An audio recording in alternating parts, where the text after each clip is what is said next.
बिल्लाहि मिनश्शैतानिर्रजीम बिस्मिल्लाहिर्रहमानिर्रहीम अल्हम्दुलिल्लाहि रब्बिल आलमीन अस्सलातु वस्सलाम अला अशरफिल अंबियाइ वल मुरसलीन हबीबिल्लाहिल आलमीन अबिल कासिम मुस्तफा मुहम्मद अल्लाहुम्मा सल्लि अला मुहम्मदिन व आलि मुहम्मदिन व अज्जिल फरजहुम व अला अहलि बैतिहि तय्यिबीन ताहिरीन अल मासूमीन रब्बि इश्रह ली सदरी व यस्सिर ली अमरी वहलुल उक़दतम मिन लिसानी यफ़क़हू क़ौली अम्मा बअद फ़क़द क़ाल अल्लाहु सुब्हानहु तबारक व तआला बिस्मिल्लाहिर्रहमानिर्रहीम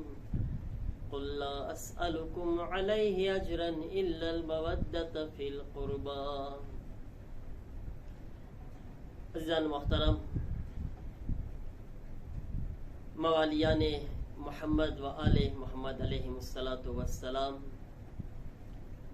इमाम अली नकी अलैहिस्सलामनी विलादत बा सआदतनी तमाम मुहिब्बान अहले बैत अलैहिमुस्सलामनी खिदमत में मुबारकबाद पेश करूँ छूं। इंशाअल्लाह इमामनी आ विलादतना मौका पर परवरदिगारनी बारगाह में दुआ है कि अल्लाह दरेकनी हाजतों ने पूरी फरमावे અને તમામ મુમિનીની તમામ મુશ્કેલાતને અલ્લાહ તાલા ઇમામ અલી નકીના વાસ્તાથી આસાન ફરમાવે। અઝીઝાન મોહતરમ, ઇમામ અલી નકી अलैहिस्सलाम કે જેમની તારીખના અંદર ઇમામની ઉંમર 42 વર્ષ મળે છે। મૌલાની વિલાદત હિજરી સન 212 માં થઈ અને હિજરી સન 254 માં ઇમામની इमाम ज़मानानी विलादतना 1 वर्ष पहला इमाम अली नकी अलैहिस्सलामनी शहादत थी। એટલે 42 વર્ષની કુલ ઉંમર છે મૌલાની। અને આપણા ઇમામોમાંથી એક એવા ઇમામ કે જેમણે નાની ઉંમરમાં ઇમામતનો ઓહદો સંભાળ્યો।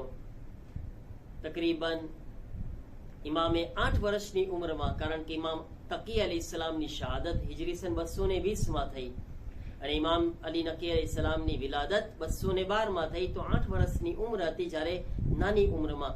અમુક આપણા ઇમામો એવા છે કે જેમણે બહુ નાની ઉંમરમાં ઇમામતને જિમ્મેદારી સંભાળી હતી। ઇમામ ઝમાન अलैहिस्सलाम 5 વર્ષમાં, ઇમામ મોહમ્મદ તકી अलैहिस्सलाम 7 વર્ષમાં અને એના પછી ઇમામ અલી નકી अलैहिस्सलामे પણ 8 વર્ષની ઉંમરમાં આ ઇમામતની જવાબદારી સંભાળી। અને એ જમાનો જે છે સખ્ત હતો। મૌલાની જે હાલાત, મૌલા જે જમાનામાં जिंदगी पसार करता था बहुत सख्त जमानो હતો, કારણ કે એક અહેલે बैत अलैहिमुस्सलाम નો અને સાદાત નો બહુ મોટો દુશ્મન મુતવક્કિલ જેવો જાલિમ બાદશાહ ઈ ઇમામ અલી નકી अलैहिस्सलाम ના જમાનામાં હતો, જેણે બહુ જ જુલ્મ કરવાની કોશિશ કરી। ઇમામને બી અઝિયતો આપી, સાથે અહેલે बैतના ની औलाद સાદાત ને પણ બહુ જ અઝિયતો આપી। ખાસ કરીને એ જમાનામાં સાદાત લોકો બહુ જ તકલીફમાં હતા, મુસીબતમાં હતા અને ઘણા સાદાત હિજરત પણ કર્યા હતા। અઝીઝાન મોહતરમ, ઇમામ અલી નકી अलैहिस्सलाम બહુ મહેરબાન દિલના હતા। મુતવક્કિલ કોશિશ કરતો, વારંવાર ઇમામને કત્લ કરવાની બી કોશિશ કરતો। અને જો કે મુતવક્કિલને મોકો ના મળ્યો પણ કોશિશ બહુ કર્યો છે પોતે। તમને મિસાલ આપું, ઇમામનું દિલ કેટલું મહેરબાન હતું અને ઇમામના જમાનામાં હાલાત કેવા હતા। જ્યારે એક શખ્સ જેનું નામ હતું અબ્દુર રહેમાન, ઇસ્ફહાનનો રહેવાસી હતો। ઇસ્ફહાનમાં પહેલા સુન્ની હતો। આ અબ્દુર રહેમાન મઝહબે શિયાને કબૂલ કરી લીધો। જ્યારે પોતે ઇસ્ફહાનની અંદર, ઈ જમાનામાં ઇસ્ફહાનની અંદર શિયાઓની તાદાદ ઓછી હતી, શિયા થોડાક હતા। હવે ઈ જમાનામાં ઇસ્ફહાનની અંદર એક શિયા મઝહબ કબૂલ કરવા વાળો એક ઇન્સાન જાહેર છે કે લોકોની નજરમાં આવી ગયો। લોકોએ કીધું કે અરે આ માણસ, જ્યારે કે સુન્નત, અહેલે સુન્નત વધારે છે સુન્ની લોકો, અને આ કેવો માણસ છે કે જે શિયા મઝહબને કબૂલ કરી રહ્યો છે, તો લોકોની નજરમાં આવી ગયા અબ્દુર રહેમાન। અબ્દુલ રહેમાન થી સવાલ પૂછે છે કે એ અબ્દુલ રહેમાન, બતાવો કે તમે શા માટે મઝહબે તશય્યુને કબૂલ કર્યા? કારણ શું હતું? શું કામ તમે આ કદમ ઉઠાવ્યા, સુન્નીમાંથી શિયા બન્યા? અબ્દુલ રહેમાનનો જવાબ એ હતો મારા અઝીઝો, હું તમને જમાનાના હાલાત બી બતાવું છું અને સાથે ઇમામ એ વખતે કેવી રીતના ઇમામ જિંદગી ગુજારતા અને ઇમામનું રવિશ, ઇમામનો તરીકો કેવો હતો. અબ્દુલ રહેમાન કહે છે કે કારણ કે ઇસ્ફહાનની અંદર મુતવક્કિલ બાદશાહ છે, ત્યાં સામરાની અંદર, અને ઇસ્ફહાનની અંદર મુતવક્કિલ તરફથી જે હાકિમ છે એ હાકિમ અને એના ઝાલિમો બહુ જ તકલીફ આપી રહ્યા છે. અબ્દુલ રહેમાન દાસ્તાન બયાન કરે છે કે અમને લોકો એના જુલ્મથી, બાદશાહના હાકિમો તરફથી, બાદશાહના જે નુમાઇંદા છે, ચમચાઓ છે, દરબારીઓ છે, આ બધા સિપાહીઓ, આ બધા બહુ જ તકલીફ આપી રહ્યા હતા. તો અમે લોકોએ અમુક લોકો ભેગા મળીને એમ નક્કી કર્યા કે ચલો ને આપણે જઈ સામરામાં અને ખુદ બાદશાહને આની શિકાયત કરે. આપણે કોને? મુતવક્કિલને. સામરામાં શિકાયત કરવાની નિયતથી અમે નીકળે છે, એક ગિરોહ, એક ટોળું બનાવીને સામરા તરફ. અબ્દુલ રહેમાન કહે છે કે જ્યારે સામરા પહોંચે છે, સામરાના દરવાજા ઉપર અમે હજી પહોંચતા હતા તો અચાનક અમે શું જોયા કે બહુ જાજા બધા લોકો, માણસોના ટોળા ભેગા થયા છે અને લોકોમાં એક શોર છે, એક આવાજ બુલંદ છે. લોકો એમ લાગતું હતું કે કઈ ખાસ રીઝનથી અહીંયા આગળ ભેગા થયા છે.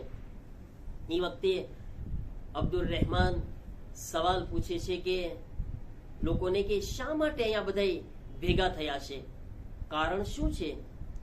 તો અબ્દુલ રહેમાનને કહેવામાં આવે છે કે એ શખ્સ, કારણ કે મુતવક્કિલ તરફથી એક શખ્સ જે શિયાના ઇમામ છે, રાફઝીઓના ઇમામ, કારણ કે એ જમાનાથી ઘણી વખત અને આજે પણ ઘણા લોકો આ શિયાઓને એક ગલત લફ્ઝથી યાદ કરે છે.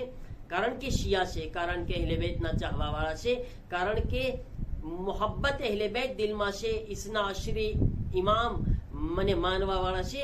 તો એક દુશ્મનોએ એક સાજિશ કરી હતી, ખાસ અહેલે બેતના ચાહવા વાળાઓને એક લફ્ઝ એને પુકારવામાં આવતા હતા, રાફઝી.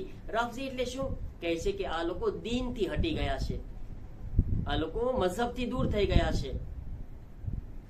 અગર અહેલે બેત અલૈહિમુસ્સલામના દીનને માનવો અને અહેલે બેત અલૈહિમુસ્સલામના તરીકા ઉપર ચાલવું, ખરેખર જો દીનથી દૂર થવું હોય તો આપણને કબૂલ છે, આપણને મંજૂર છે. કારણ કે આપણને તો અહેલે બેતના રસ્તા સિવાય ક્યાંય દીન નથી દેખાતું અને આપણને તો એ જ દીન પસંદ છે કે જે રસૂલલ્લાહ બતાવ્યા હતા અને અહેલે બેત થકી આપણા સુધી પહોંચ્યા છે.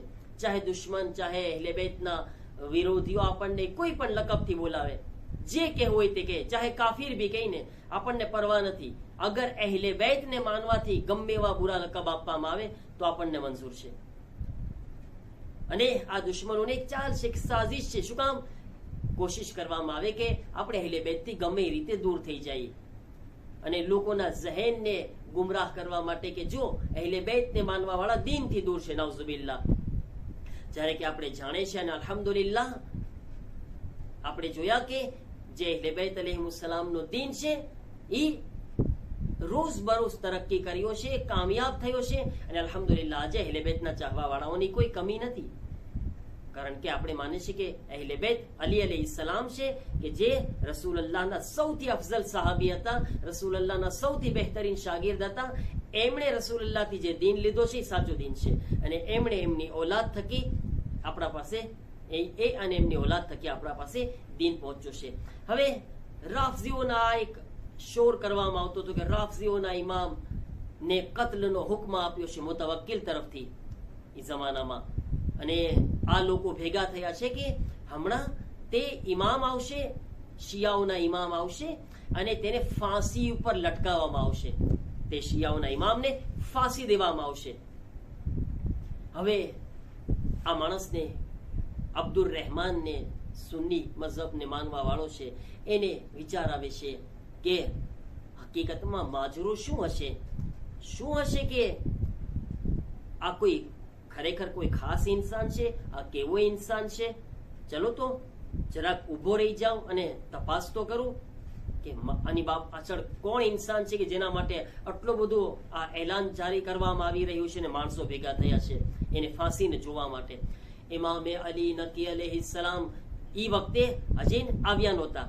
અબ્દુલ રહેમાન કહે છે કે અચાનક મેં શું જોયું, કારણ કે ઈ મજમાની અંદર ફક્ત ઇમામના દુશ્મનો નહોતા ઉભા, એવા બી લોકો હતા કે જે ઇમામ અલી નકી અલૈહિસ્સલામને જોઈને ખુશ થવા વાળા હતા કે ઇમામને ફાંસી આપવામાં આવશે, અને એવા લોકો પણ હતા કે જે ઇમામે અલી નકી અલૈહિસ્સલામ પર જાન બી કુરબાન કરવા તૈયાર હતા, કારણ કે ઇમામના અખલાકો, કિરદાર, ઇમામની રફતાર, ગુફતાર એને પસંદ કરવા વાળા અને ઇમામના મુહિબ્બો અને શિયાઓ બહુ જાજા હતા.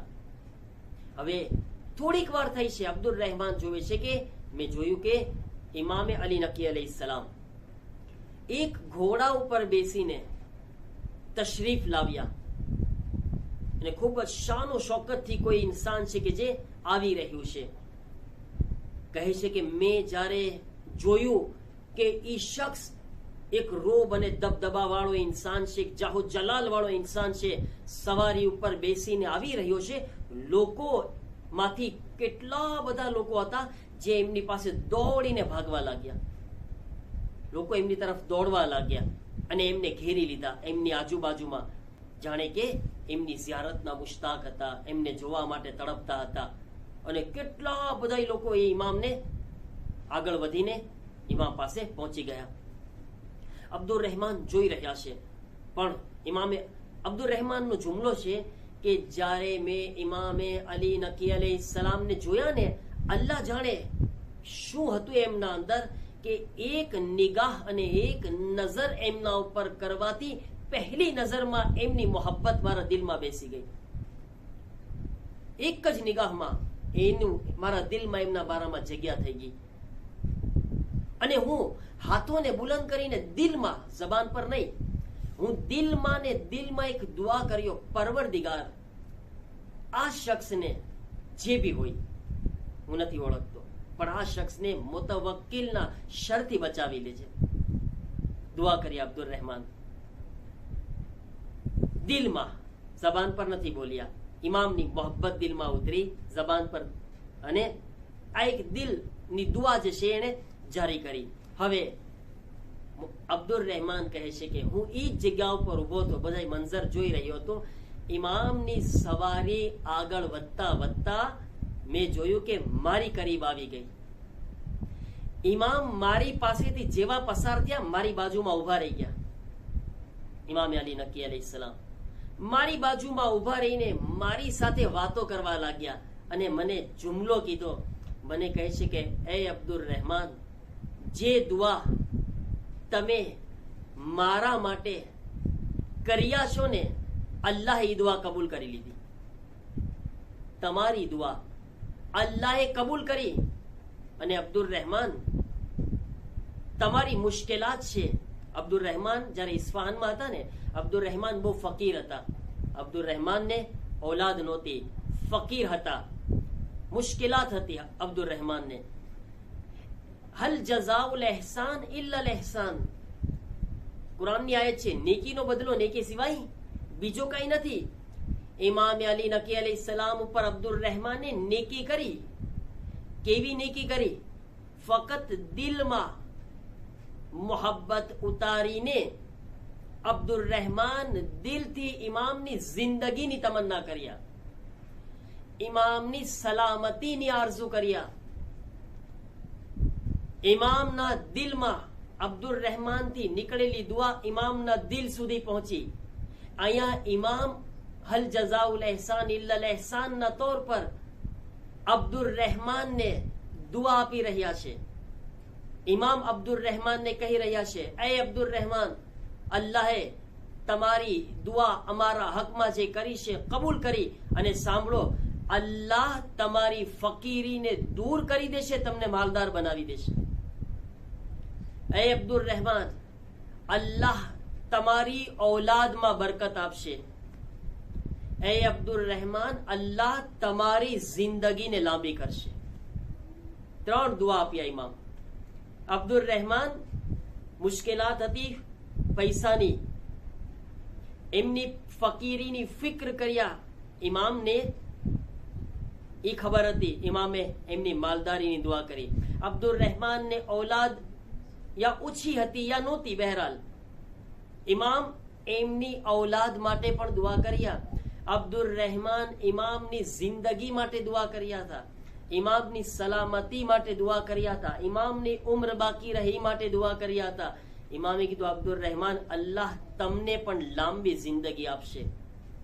અઝીઝાને મોહતરમ, અબ્દુલ રહેમાન કહે છે કે ખબર નથી, મને ખબર નથી આ બોલવા વાળો ઇન્સાન કોણ છે, ફક્ત લોકોની જબાનથી સાંભળ્યું હતું શિયાઓના ઇમામ છે. પણ સૌથી પહેલા અહીંયા આગળ જ હું વિચારમાં પડી ગયો કે મારા દિલની વાત આ શખ્સને ખબર કેમ પડી. મારા દિલમાં એક દુઆ કરી મેં, મારા દિલમાં એક ખ્વાહિશ કરી મેં, અને મારા દિલની વાત ખબર પડી, મારી દિલની દુઆ ખબર પડી. એટલું જ નહીં, બલકે હું ફકીર હતો એ પણ આને ખબર પડી ગઈ. અને પોતે મારી જિંદગીની દુઆ કરી રહ્યા છે. કહે છે કે યકીનન એ જ વખતે મેં વિચાર કર્યો કે આ કોઈ મામૂલી ઇન્સાન નથી, કોઈ આમ ઇન્સાન નથી. અને કહે છે ઈ ઇમામની દુઆ હતી કે હું જ્યારે સામરાથી ઇસ્ફહાન આવું છું ને, તો પહેલા તો ખબર ઈ મળે છે કે ઇમામને કઈ નથી થયું, ઇમામની વાત સાચી પડી, ઇમામ સલામત છે. બીજું, હું ફકીર હતો, અલ્લાહે મને માલદાર બનાવી દીધો. ત્રીજું, અલ્લાહે મારી ઔલાદમાં બરકતો આપી, મારી પાસે બહુ જાજી ઔલાદ થઈ. અને ચોથું, હાલમાં હું 70 વર્ષનો છું અને એકદમ સહી વ સાલિમ છું,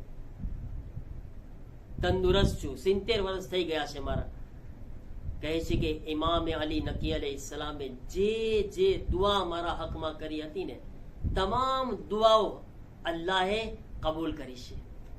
મારા અઝીઝો, આપણે બધાય જેના દિલમાં ઇમામની મોહબ્બત છે અને અલ્હમ્દુલિલ્લાહ હંમેશા ઇમામથી મોહબ્બતનો ઇઝહાર કરે છે, વિલાદત હોય તો ઇમામની મહેફિલમાં શરીક, શહાદત હોય તો ઇમામના ગમમાં શરીક, જ્યારે પણ અહેલે બેતના નામથી કઈ પ્રોગ્રામ થાય છે, અલ્હમ્દુલિલ્લાહ આપણે આગળ વધીએ છીએ. શું ઇમામ નથી જોઈ રહ્યા? હલ જઝાઉલ એહસાન ઇલ્લા એહસાન. ઇમામ આપણા એહસાનને રાખશે ને. યકીન માનો, ઇમામ આપણા હકમાં દુઆ કરતા છે. જમાનાના ઇમામ ગૈબતમાં બેસીને આપણા માટે દુઆ કરતા છે. આજે ઇમામની વિલાદતના મોકા ઉપર આપણે દુઆ કરીએ, પરવરદિગાર આપણને બધાઈને હંમેશા આપણા જમાનાના ઇમામની દુઆ આપણને લેવી નસીબ ફરમાવે. આપણા દિલમાં હંમેશા અહેલે બેત અલૈહિસ્સલામની મોહબ્બતને બાકી રાખે અને અહેલે બેતની મોહબ્બત સાથે આપણને દુનિયાથી ઉઠાવે.